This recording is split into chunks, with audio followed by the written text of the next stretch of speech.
column, and she couldn't see anything on the left column. And the guy was like, read a row, there's like that. But she couldn't see the left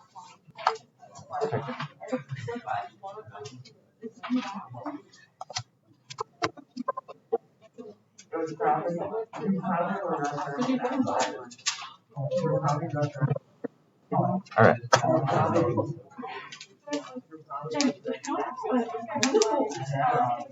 Hi again. Let's get started. So you might have noticed that in reading, you are ahead of where I am lecturing. I think what I'm going to try to do is put a lecture together for tomorrow so that everybody can, so we don't fall behind and so on and so forth. Tomorrow. And I'll put it in there tonight, and you can take notes off of it tomorrow. I think it's going to be about the Catholic Reformation, and that'll kind of finish this up with Reformation stuff, and then we'll be on to exploration and colonization. So, with the English Reformation, we have a Reformation which is really a different kind of Reformation. Luther is worried about, well, what is Luther worried about? Papal corruption at first. That's what sets him off, right? And then he breaks from the Pope. He starts his own religion based on really just kind of the way the situation develops. But he's the guy who's opening everything up. He's all upset about indulgences and corruption and so on and so forth. He's a clergyman, like Zwingli. Zwingli is a very similar guy to Luther, I think. He's got some very similar ideas. We get to John Calvin, and I think that's a different kind of Reformation. Too. He is maybe not so worried about keeping the princes happy. Jean Calvin is really trying to create a new faith on predestination and really kind of Christianizing the state and that sort of thing.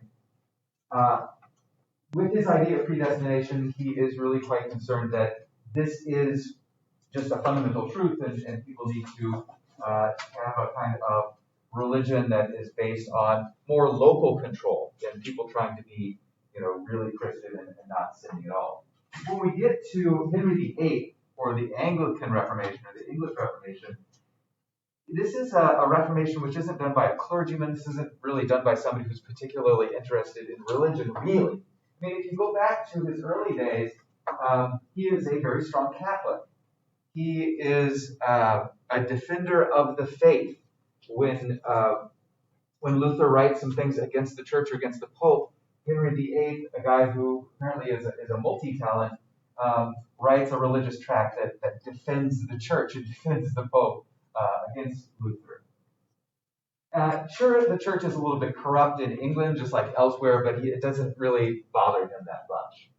He is, can you imagine what NM means besides New Mexico? Yeah, he's a new monarch. Which means he's trying to do those 5 things that new monarchs do. And if we could review those really quick, I think that would really be quite helpful. You guys can chime in at home if you want to. What's the first thing that a new monarch is trying to get control over? The nobility. And their parliament. Okay, so trying to control the nobles and parliament. Number 2 is trying to gain revenue, taxes, whatever it is. Number 3 is law and administration. I'll just give that one to you right away. Law and administration, the king's law, the king's administration. Number 4, here's the really important one. Right, control of the church. Number 5 is not going to do too much with. Number 5 would be getting new territory. But number 4, control of the church. I think he does it extremely well if you think about what's going to happen here in a second. Like I said, he's defender of the faith. He's a really good Catholic. And then he's got, let's say, a problem that comes along that kind of throws everything off. He's married to a Spanish princess. Remember, the Spanish were also new monarchs, and oftentimes back at this period of time, royal families in various places marry their kids to one another in order to create a diplomatic alliance. So for a period of time, there's a diplomatic alliance between the English new monarchy and the Spanish new monarchy. And that is sealed with the marriage of Catherine of Aragon. And I'm not sure what to say sadly here or interestingly or whatever it is, but it's actually, she's not married at first to Henry. She's married to Henry's brother. Henry's brother and Catherine are married, but not really married. They're basically kind of teenagers or pre-teens. They're what? Yes. Yes. And she's come to England and they're, they're married. I do that in quotes. He dies, and then they think, oh, well, Henry can marry her too. We want to keep this alliance going. And so they're literally married for a good 20 years or so. They're trying to do what royal people do, which is have heirs, and it's really quite important to have a male heir, because oftentimes, depends on the country, females can't rule. Females can't be in charge of a place. It just depends on the country. They do have a female heir. Her name is Mary, but they had a couple of other attempts and unsuccessful attempts to have a male heir. Henry starts to get kind of upset about that. At the same time that he falls in lust or love with a young woman who is not Spanish nobility, really not noble at all, kind of a gentle woman, part of the elite, but not somebody that you would sign a diplomatic alliance with. Well, Henry wants to kind of kick his old wife to the curb, divorce her, get rid of her, annul the marriage with her, and marry this new younger woman who could probably provide him with a male heir. And the Pope does not prove to be very compliant about that. The Pope refuses to grant an annulment or a divorce or help Henry out. And the reason for that is she's a Spanish princess, and she is the aunt of the current Spanish king, who also is the Holy Roman Emperor. This is Charles V. Charles V was engaged in fighting in the Italian wars. His Spanish troops, his German troops were down on the Italian peninsula. In fact, they had sacked Rome, and the Pope was kind of a prisoner in a tower. He wasn't a literal prisoner, but he was sort of defending himself by being locked away in this tower, and he was really quite afraid of Charles. He doesn't want to anger Charles by giving the English king a divorce from his aunt, so it's not going to happen. Well, Henry gets really quite upset about not being able to get a divorce because he's really quite concerned about having an heir. He's really in love with this woman. And so he gets a couple of people from his law and administration, or from his administration, a cool guy named Thomas, to enact both, well, really all of the changes that he wants. We have this Thomas Cranmer and we have this Thomas Cromwell. It's interesting, both of these guys are kind of low-born people. They're not from the elite. They're not gentlemen at first. They're not nobles in England. They are just guys who, through their talents and through getting things done for Henry, are able to rise up and become either the head of the church, Archbishop of Canterbury, or Thomas Cromwell, a guy who eventually becomes Chancellor of England, kind of like Thomas More was Chancellor of England for a period of time. So Thomas Cranmer is the religious half of this duo, who's going to get all these religious changes done and get an English Reformation to happen. And then Thomas Cromwell is the more political side of this, the guy who really gets his hands dirty, the guy who more or less has people's heads chopped off, who aren't going on with the new changes, and getting Parliament to do what the king wants, and everything else. So I call these guys the hammers of the English Reformation. By the way, I think everyone's name, besides Henry, every single male in England at this point in time has the first name of Thomas. It's Thomas More, Thomas Cromwell, Thomas Cranmer. I got nobody else in terms of people we talked about. Thomas Erasmus. No, that's a different guy. So, in order to control the church, in order to do number 4 of New Monarchy, there are a number of things that happen along the way. First and foremost is this thing called the submission of the clergy in 1532. The clergy must submit. The clergy have to go along with what Henry and Cranmer and Cromwell have decided are some changes. For example, all of the clergy throughout England have to agree that the king is able to divorce his first wife and marry Anne Boleyn, his second wife, or his next wife. Remember, number 4 is trying to control the clergy in new monarchy. And so to get all of the clergy to do this, when the Pope, the head of their church, is telling them not to do this, it's really kind of a big deal. And it goes pretty well, I think. At least there aren't really a whole lot of clergymen who are willing to stand up to Henry. And those who do, well, some of them lose their heads.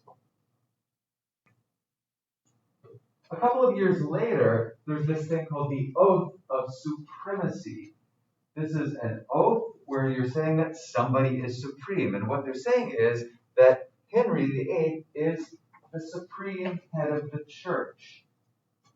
This isn't just for clergy people. This is for all of the people who matter throughout England. If you are a well-known person, a gentleman, a noble, you really have to be at the forefront of this and say that you agree with it. If you think about peasants and so on, nobody really cares about them. Nobody's really asking them their opinion. Nobody cares. But for a guy like Thomas More, a famous person, a scholar, an ex-chancellor, a friend of Henry VIII, he really needs to come out and say that he agrees with all of the changes that Henry's been going on about, and he doesn't. He doesn't actively oppose Henry, but he says he'd rather just not say anything. And they let that go for a period of time, but they start to get annoyed by it, and they realize that he is, he's in opposition to it. They finally arrest him, they throw him in the tower, they say, you have to come up with something, you have to say something about this. And what he ends up saying, after much silence, is he doesn't agree with any of this. You can't simply get rid of the Pope and call yourself the head of the church. You can't do that. And for that, Henry VIII has his friend Thomas More killed, beheaded. The next thing that happens is really quite a bonanza for number 2 and number 4. Number 2 being revenue, number 4 being control of the church. They argued, kind of like what Protestant or Lutheran princes were arguing in the Holy Roman Empire, that if the Pope is no longer in control of church property, then the state must be in control of church property.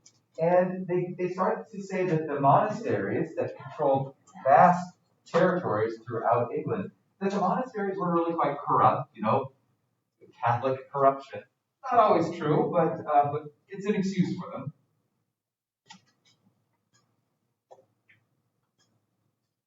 And so they decided to confiscate the monastic properties, send the monks and the nuns elsewhere, just kind of, bye-bye. And then Henry is able to get so much property from this that it lasts his next 3 kids' reigns before all of that money runs out. He basically takes these things over. He gives some of the property, some of the land over to followers or people who are supporting him. He sells much of the rest of it and makes a huge revenue windfall from that.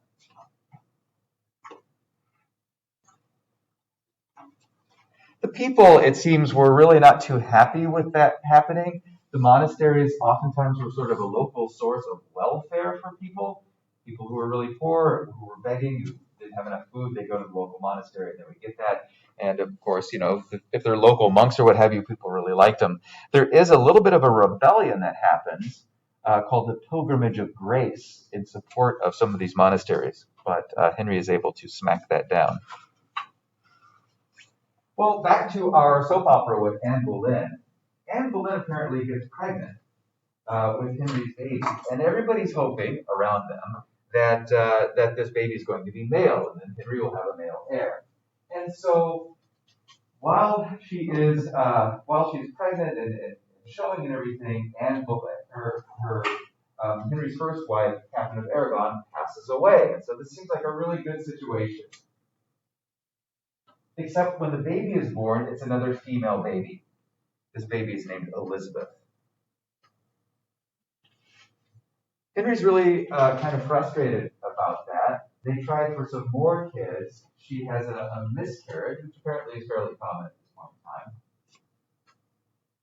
Meanwhile, Thomas Cromwell is still thinking about diplomacy.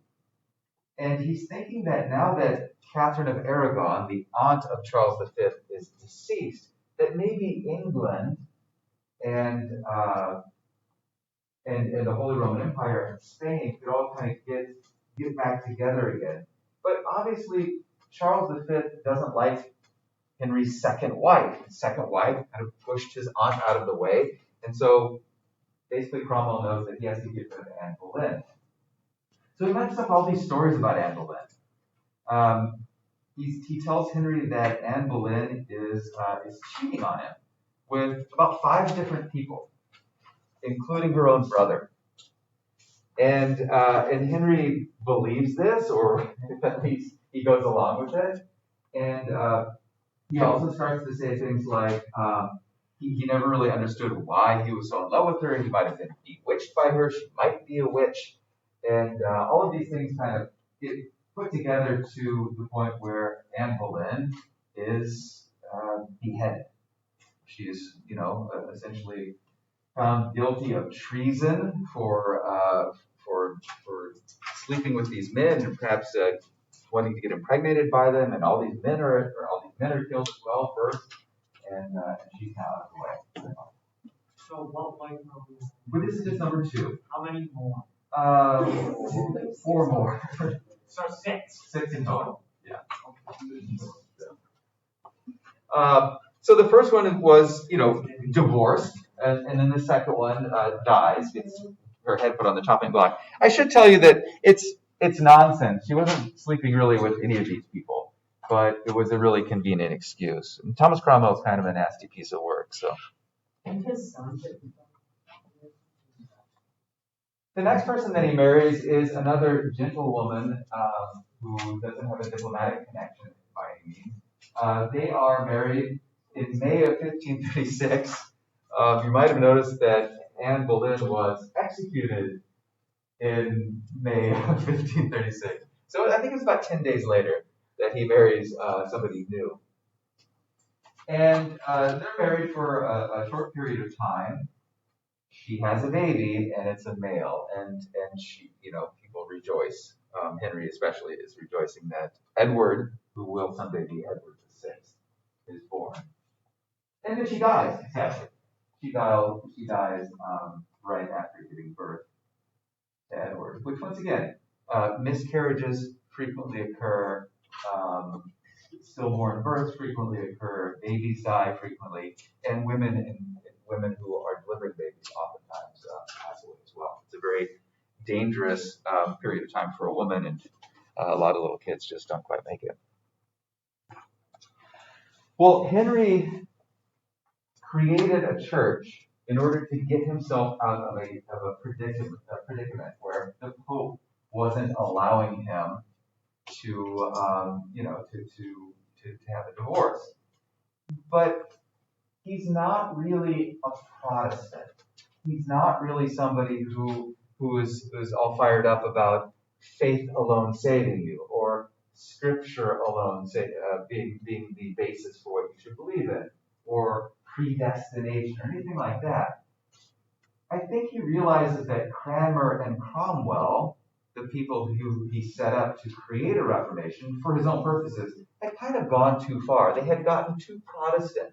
And he's really kind of just a Catholic guy, theologically speaking, who just wants all kinds of power. And so he goes along with sola fide, that faith alone can save you. And he goes along for a period of time that sola scriptura, what they have should be based on the Bible. They can get rid of some things, extra things. But then in 1539, he goes along with sort of a number of Catholic things, or stresses that Catholic things should be part of his church. Things like clerical celibacy. He doesn't want to have married ministers or married preachers. He wants to have, Anglican priests. He also wants people to go to confession. You can imagine that going to confession, having to confess your sins, is really a good means of social control in addition to anything else that you might believe if you have to, as a believer, tell the local priest that you committed this crime or that crime, it might just prevent you from committing a lot of crimes. And then also the Mass. The Mass is something special. It's a sacrament. The Eucharist is in some way the body of Jesus, and the wine is somehow the blood of Jesus, and that sort of thing. Once again, he's really kind of Catholic in his beliefs. He just is Protestant in the amount of power he wants to not have. He starts, though, to think about, especially after there's been some rebellions. Like I said, there's this rebellion of people who in support of the monasteries, this thing called the Pilgrimage of Grace. They're actually in support of Catholicism or returning to Catholicism. He decides in 1543 that the Bible is dangerous, that the Bible and the vernacular that anyone can read is really quite dangerous. And so he restricts the reading of the Bible and the possession of the Bible just to wealthy people, people who are supporting him already, people who understand perhaps the message of the Bible, and people who aren't going to take too seriously, blessed are the meek and blessed are the poor and that sort of thing. So restricting the Bible to the wealthy and just to the clergy. In the end, what he's trying to create is Catholicism with himself as Pope. Luther writes something back against Henry. You might remember Henry wrote something against Luther when Luther was starting out. Luther doesn't like what Henry has done. He doesn't feel like his Reformation has gone far enough. And he believes that it's just a new form of corruption. So the Pope being the corrupt head of the church, the king is the corrupt head of the church. And so a pithy insult is that Luther said that this king wants to be God. Well, eventually, Henry VIII passes away. He has, as I said, a number of other wives. Do I get into those other wives? Maybe I don't, but maybe we can talk about them here in just a second. I will go ahead and just tell you a little something about his other wives. After wife number 2 provides a male heir for him, he decides, or Thomas Cromwell says to him that he should think about another diplomatic marriage. Now that he has an heir, maybe he should think about a foreigner who would, create a kind of alliance with England. And Thomas Cromwell chose a German princess in the Holy Roman Empire, this woman named Anne. She's from a place called Cleves. The court painter Hans Holbein gets sent to Cleves to paint Anne, and you might remember we saw that when we were talking about Renaissance art.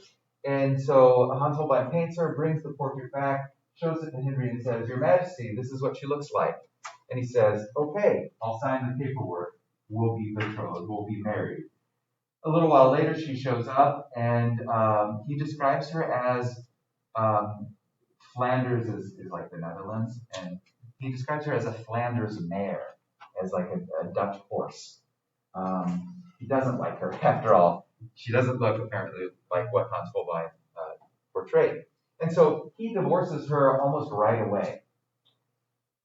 And then he's so kind of humiliated or angry about this whole diplomatic snafu that happened, he has Thomas Cromwell beheaded.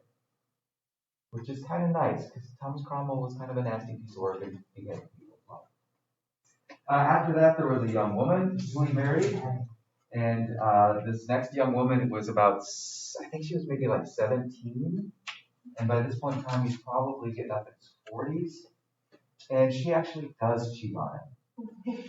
And it's discovered, and she's quickly beheaded as well. And then he finds another woman, another sort of gentlewoman to marry. And this poor lady has to take care of him in his, let's say, older, kind of heavier, kind of nastier part of his life. He's got this, apparently he has some sort of oozing leg wound, like a big pussy wound that her big job is to like change the bandages every day, and it smells, and it's really terrible. She outlives him, and she's kind of instrumental in getting all the kids together from all 3 of the different marriages. This is, Edward VI is Henry's male heir, who takes power once Henry passes away. 1847. He's a little kid right there. He does take over, let's see, he takes over when he's about 10.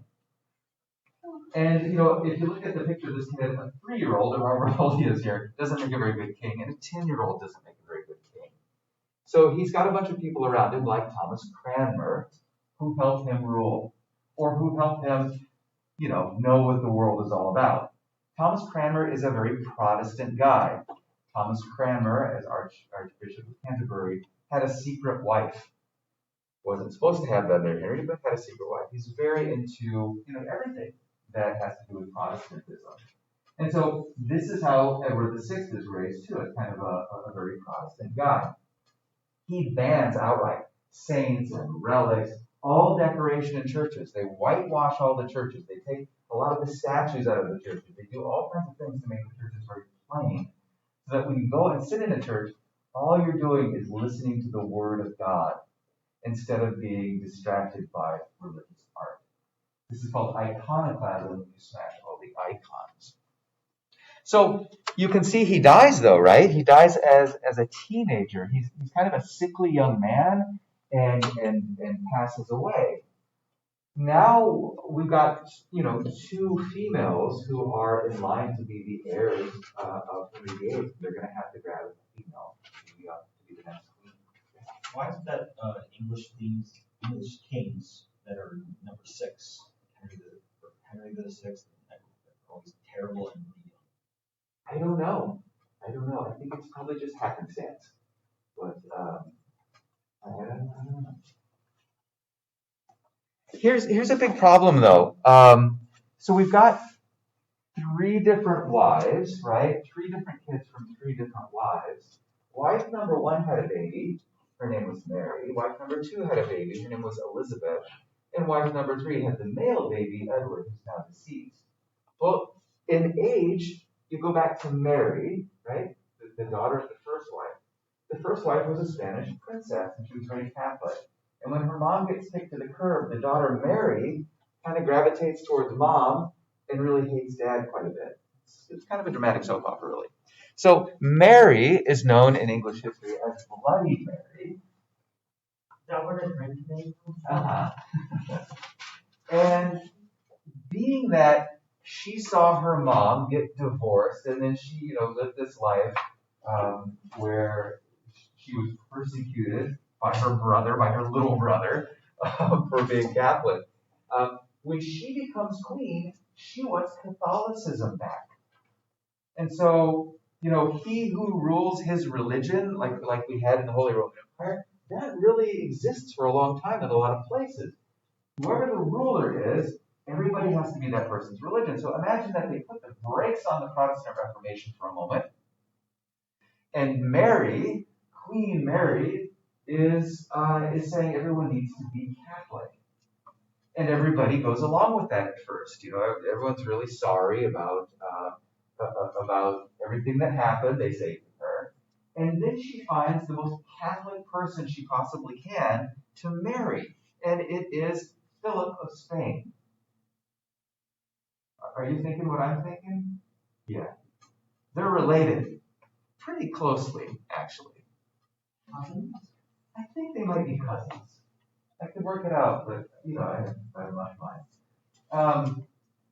She marries this guy, Philip, who we'll talk about in the future here, who is kind of a super Catholic. He's trying to make everybody Catholic. The people of Spain are just very Catholic. They're going all over the world trying to convince everyone to be Catholic. So she marries Philip II of Spain, and she starts to kill people who she considers to be heretics, in other words, Protestants, well-known Protestants. She can't, but she'd love to, get her hands on Thomas Cromwell, who's already been executed. But she can get her hands on Thomas Cranmer, and she has him burned to death. In addition to about 200 people. She kind of...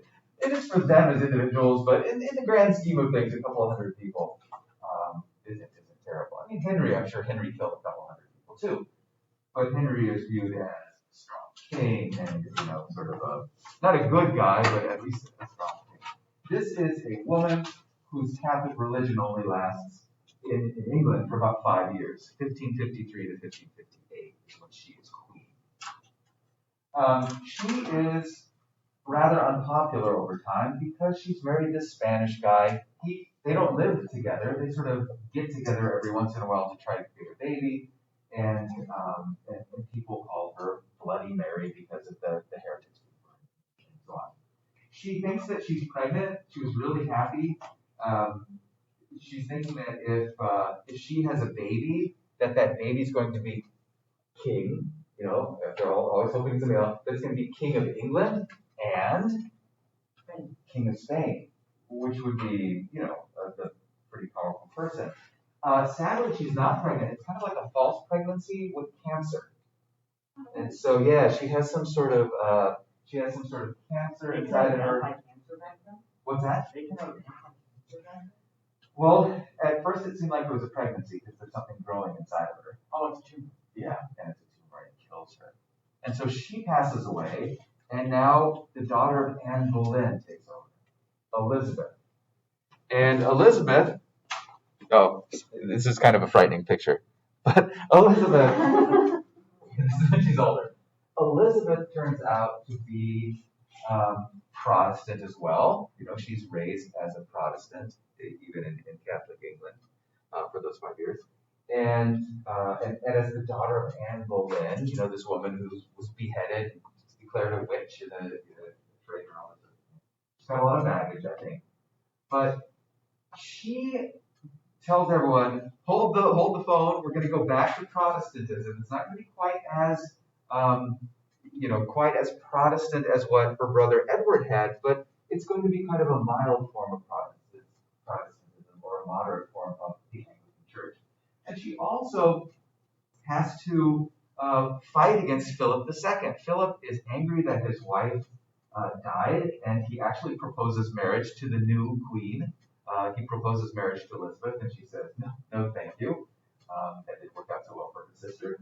And so she ends up being, England ends up being attacked by the Spanish. There's a Spanish plan to invade England and get rid of Elizabeth. This is when Elizabeth is defending England against the Spanish Armada in 1588. About 130 ships put together to invade England. Luckily for the English, the Armada or the fleet doesn't reach English soil. It's defeated at sea, partially by the English and then partially by the weather. She's Protestant, but she understands that burning people to death is really kind of a bad policy, that you're not making any friends doing that. And so she has this interesting quote where she said one time, of course she wants people to be loyal to her, but she doesn't want to see into men's souls. She doesn't necessarily need to know what people believe in their heart of hearts. She just wants them to be loyal subjects and go to her Anglican church. And she's pretty satisfied with that. She becomes really quite popular. She never takes a husband. She marries England in a way. And English patriotism is kind of embodied in her, and then Protestantism as the Anglican faith, the special English Protestantism, starts to become popular as well. Not among everybody, but for the most part. So this English Reformation creates an Anglican church, the Church of England, which really isn't doctrinally or theologically very different from Catholicism. But what it is a patriotically English church. It doesn't have a foreign pope as its head. It has the English monarch, male or female, as its head. This church retains hierarchy. We didn't really talk too much about that, but the Calvinist church is about presbyteries. It's about local control.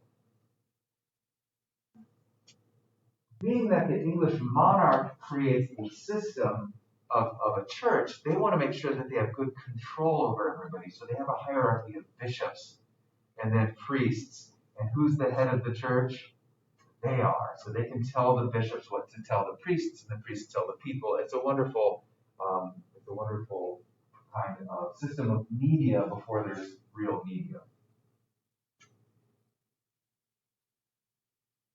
Do you think this makes English monarchs more powerful? I think so too. People believe at this point in time still very much in religion. They believe that they can be damned. They believe in wanting to go to heaven, and if you can become the head of the church, you really have quite a bit of power. But there are a number of people who are dissatisfied. Catholics, there are a lot of closet Catholics in England at this point in time, people who want to return to Catholicism and might even want to assassinate Elizabeth in order to bring Catholicism back or to get a new Catholic monarch. And then on the other side, on the Protestant side, there are these people who are more, let's say they're more Calvinist in their beliefs. And like I said before, those people wanted to purify Henry's church. They wanted to purify it of all of the things that still seemed really Catholic. And so these purifiers got mocked with the name Puritans, and they are a religious minority that gets picked on a little bit from time to time, depending on who the monarch is, and depending on how loud their voices are in opposition to the monarch. This is one of the reasons, of course, why those Puritans leave England and go to North America. What questions do you have for me? And what questions do you guys have for me at home as well?